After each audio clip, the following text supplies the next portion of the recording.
there is still something missing from the place where change.org exists and the actions that people take, and the majority of long-term sustainable systemic changes that are necessary to solve the problems that we're all in the business of.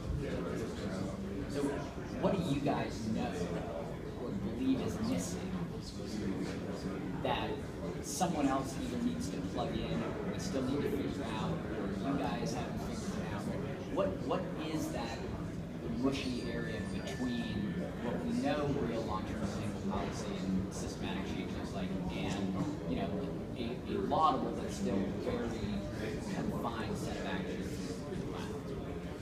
Yeah, I always like to say that change.org is sometimes a sledgehammer, and sometimes you need a sledgehammer, and sometimes you need a scalpel. And it is a tool, and it is by no means the only tool that can be used for social change. I think for the first part of your question, I think it's interesting that you draw the distinction between a media platform and an action platform, and I think there can be a lot of arguments that those lines are getting increasingly blurred when we see people using Facebook groups to mobilize around stuff. People are using Twitter campaigns to create change. Last year there was a great panel on how Twitter saved the TV show Scandal.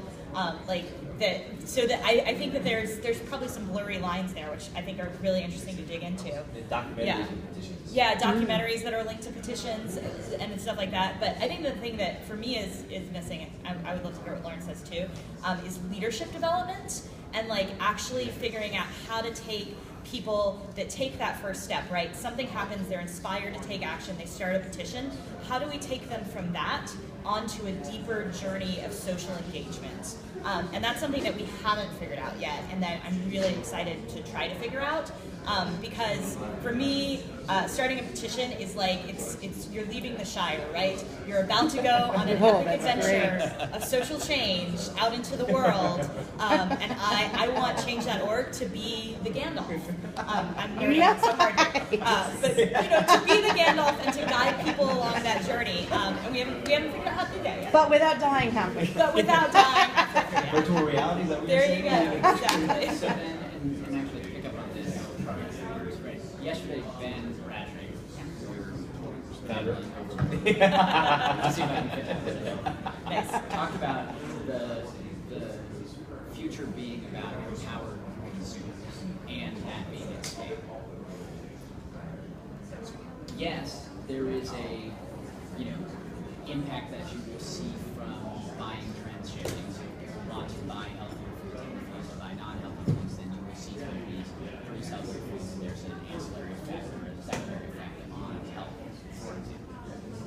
But is it reasonable to assume or unreasonable to assume that a simple petition signing activity, which is, as you just said, that first step, far from the basically the same thing as a simple petition, right?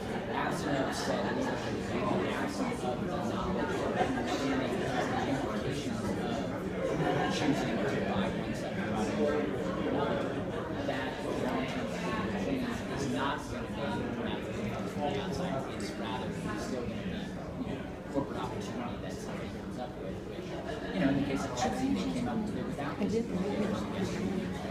they decided to go for it. So is consumer behavior at scale just another version of leaving the Shire, but with buying instead of clicking? I could go on a whole long diatribe about consumer behaviors and Whole Foods and the like, since we're in the land of Whole Foods. Very mixed emotions about that. But I think, going back to your point from the last question, which has relevance here, I think what's missing is a connection between the long-term movements and this funnel of activation that you call our platforms. And that's something that we don't talk about as much, but it is my work at Change.org is connecting nonprofits to the incredible passion and those moments of impact or longing to express a desire for a better world with the more sustainable long-term movements that are necessary for any kind of societal behavioral change.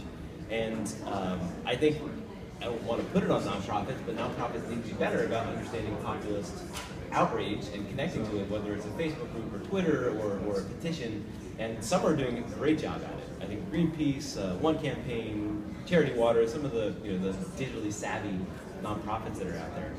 But there are just as many that are stuck in their door-to-door fundraising drives, their community bake-a-thons, and things are changing quickly. And so I think it's our job to help connect our 60 million users around the world with those movements that are happening. And that's the mushiness that we're working out.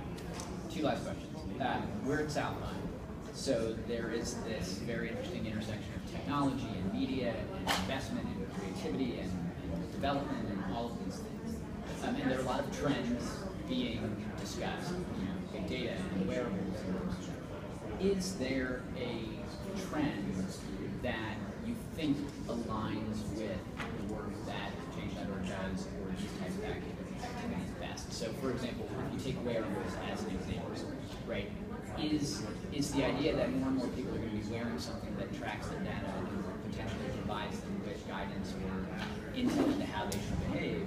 Is that the type of thing that you imagine the future of social media presence or change, the way that you create that funnel would benefit from? Or is there something that's not presently being talked about in the context of here that you think is particularly compelling and maybe should be somehow pushed in? I'm really interested in how point of purchase behavior can affect corporate decision making, especially about like internal policy. So what if I walk into a Best Buy and I'm looking at a variety of smartphones and I've got an overlay on my wearables that tells me which of those phones source conflict-free minerals, which of them are made in factories with fair labor conditions and third-party inspections, which of them adhere to certain sustainability guidelines. And then I, as a consumer, can make an informed decision, right?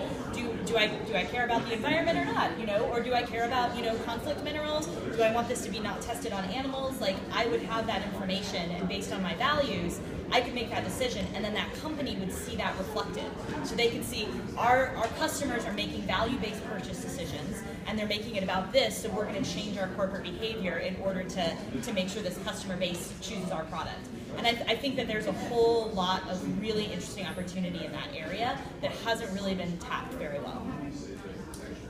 2 things real quick. I think the surveillance conversation is happening is vital and important, and we see a lot of petitions on our site about that. Tied to that, what I don't see happening here is conversation around net neutrality, and that has a direct impact on us and every other online platform that could affect change. So my last question is actually, what question would you ask? So we do have a unique gathering at South by Southwest. We are in the supportive conversation, it's small, but we're an important element of that conversation.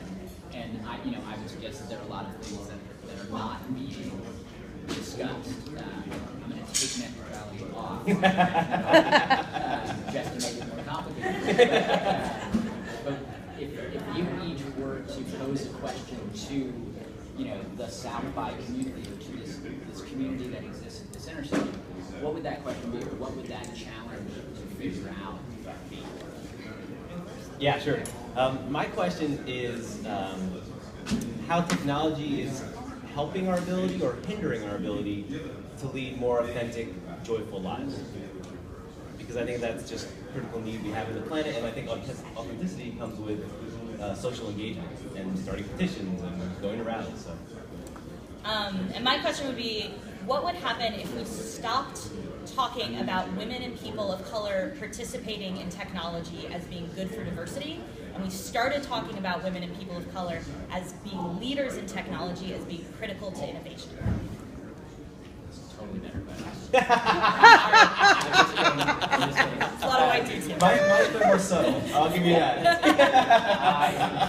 She set you up by letting you go first. Damn it! But She's I leading really in do want to know technology. what will happen if She's you clearly take leading in technology. That's a phenomenal question. Before I let them off the hot seat, does anyone have a question for them? And if not, that's totally fine. You're lucky. Excellent. Well, thank you so much. Thank you. All right. Thanks, Brian. Yeah. That's fun. Great question.